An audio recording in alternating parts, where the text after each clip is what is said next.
Welcome back. We want to get right back to our top story, the McCabe firing at the FBI. James Kallstrom is the former assistant director of the FBI, and he joins me right now. And, Jimmy, it's good to see you.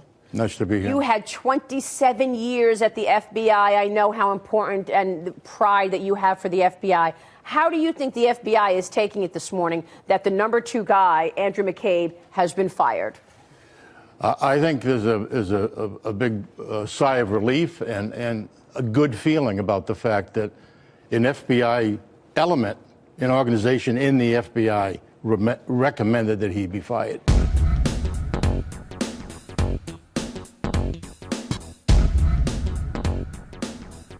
The Office of Professional As opposed to them being Responsibility. mute and having someone else make that recommendation. So I think they're very happy about that. I mean, I don't know for a fact, but I'm guessing that that's the case. And they're just gnawing at the bit to actually get involved in a real investigation, not a phony investigation like Jim Comey conducted, you know, a fraudulent investigation.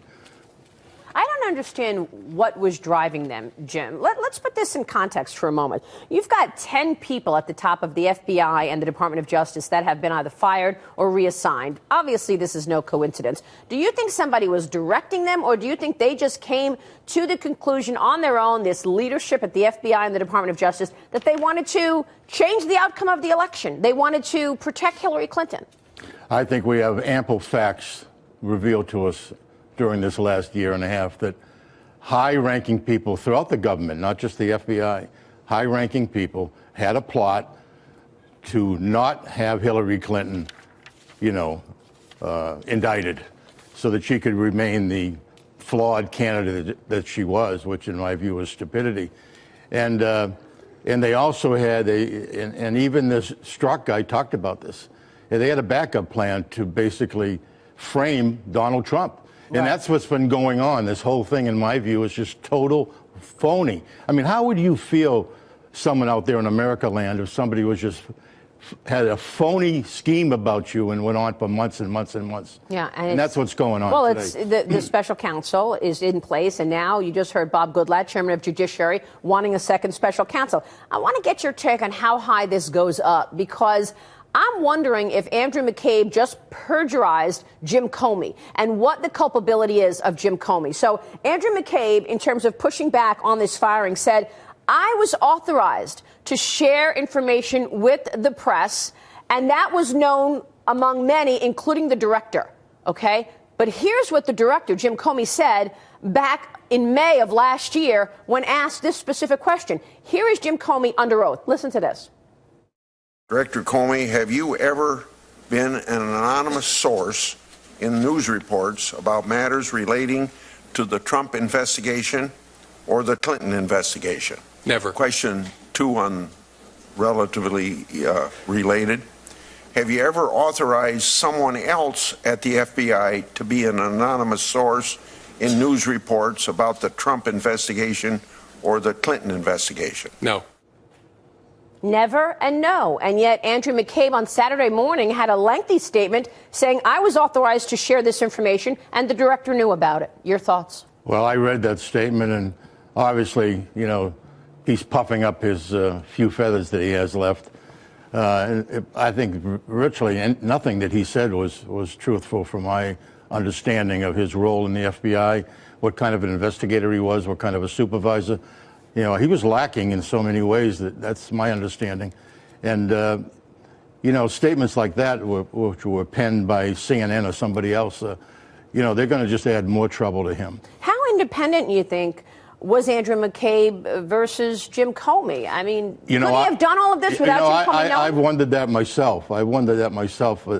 How much McCabe was doing that Jim Comey knew about or didn't know about. You know, to me, that's a little bit of a question. Why? What do you mean? Well, I just don't know. I mean, the stupidity of some of these things was so you know, rampant that it almost makes me question. Although Jim Comey is not a stupid individual, I think he's naive. He's got an ego the size of the Empire State Building, and he has a lot of other faults that got him in this trouble. But, I mean, I could be wrong. They could have been totally in lockstep. But there's no question that he and McCabe and others in the FBI and the Justice Department, and we're going to find out the State Department and the National Security Advisor to the President and the Deputy National Security Advisor and John Brennan.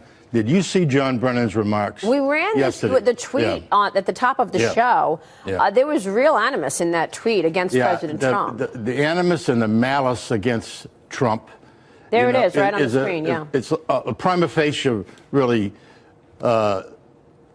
exposure of how he felt about Trump pre the election. But he was, and how he was my sources tell me that he was leaking almost weekly and daily, and he was taking that bunch of phony crap supposedly from Russia, and peddling that through the Congress, all his buddies in the media. He was one of the active people. I've known him a long time. So you think he's involved? Oh, I think he's involved, absolutely. And I think it goes right to the top, quite frankly, Maria. So you mean President Obama? I think it goes right to the top, and it involves that whole strategy. They were going to win. Nobody would ever know any of this stuff. And they just unleashed the intelligence community. Look at the unmasking. So we haven't even heard anything about that yet, right? Well, Susan Look at the way they violated the rights of all those American citizens, right? And General Flynn, I hope General Flynn sues a lot of people because he was handled so bad. Well, people have gone to jail for lying to the FBI. That is a felony. He didn't lie to the FBI. No, I know. Yeah, and they didn't even interview him about a crime. I mean, he was in his legal, authorized, mode when all that happened. But it was a felony to leak his conversation with the ambassador to Russia to the press. Well, that was a felony. His unmasking will probably find out. We know that from Jeff Sessions. Told us that on this program. Yeah, there's no question. They're the people that have committed felonies, not the general, and they've ruined that guy.